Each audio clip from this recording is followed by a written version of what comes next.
Hi guys, I hope you're well. I just want to share with you something that God's been speaking to me about recently. I've been spending some time in Exodus around chapters 25.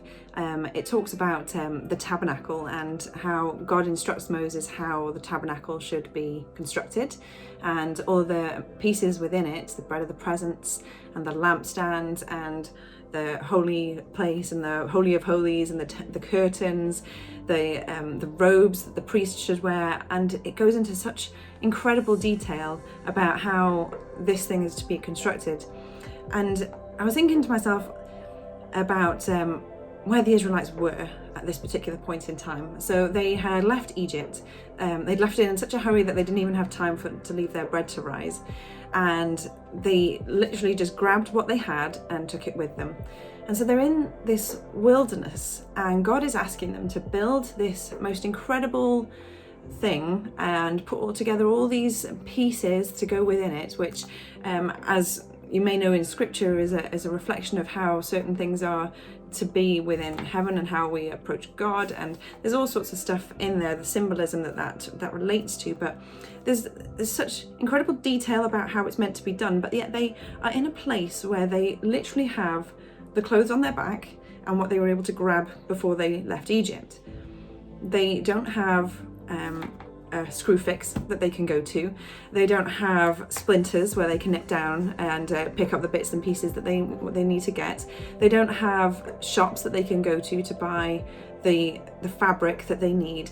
And yet, in this situation where they are able to provide all of that stuff from what they've already got to meet the requirement as to how to build it. And it just really spoke to me about God's provision.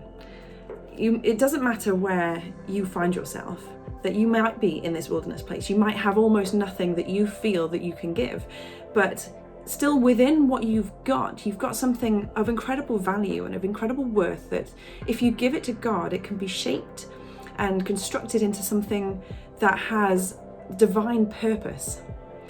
And the other thing that came out of it is that not only was it the items, the physical things provided to be able to actually make all this stuff, but God had also provided people with the skills to do all this stuff.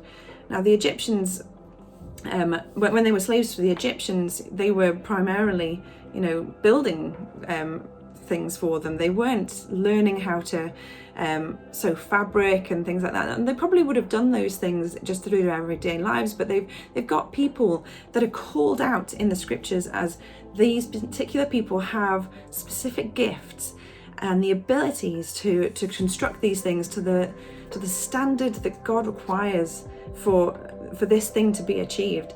And it's just speaking to me so much about provision in so many ways, and I hope that comes across in what I'm trying to say, that it doesn't matter if we feel that what we have to bring and what we can do maybe isn't necessarily going to be used in the way that we think it is, but God can take it and use it for something quite incredible and, like I say, divine purpose.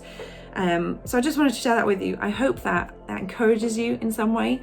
And I mean, dig into Exodus yourself, have a read of it. So chapters 25 and onwards, there's a number of chapters that surround this point, and there's just some incredible stuff that comes out of it. And these chapters I've personally skipped over a number of times previously because it's quite